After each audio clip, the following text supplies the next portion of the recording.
So I'm down here at Lucian, midday. Let's see what it looks like on the beach. There's a slight breeze in the air.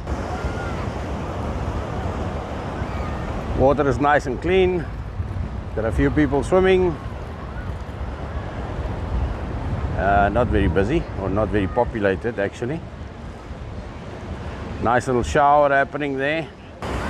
So ja, na daai video waar die Engelsman uitgesit het met die kuif vanoggend van die E. coli.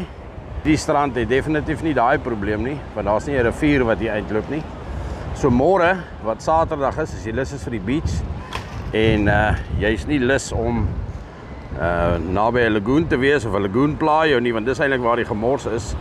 Kom gerus hier na Lucian Beach toe. Kyk hoe pragtig is die ding hier van bo af. Die water is mooi skoon, bring die familie. Natuurlik het ons de Toy se worskarretjie hierso. As jy lus is vir 'n worsrol en so, dan kan jy dit sommer hier kom optel, alles op die strand. Okay, so let's have a look and see what the condition of the bathrooms are like here at Lucian. So there. This is the men's, obviously, and I'm assuming that the ladies will be the same.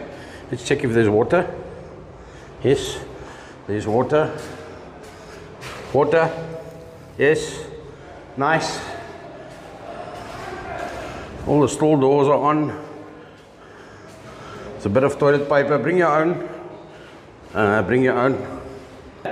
Passed the smell test as well, nice and clean. I can see that they've recently mopped the floors. So all good, safe and sound. Bring the family. And Lucian Beach has also got this nice little ice cream shop. You can check it's quite busy today. Design your own ice cream. Nice. Lupa ice cream. Lekker, is lekker warm. Is het lekker? Huh? Heerlijk. Kijk op. Mooi man. Hierso.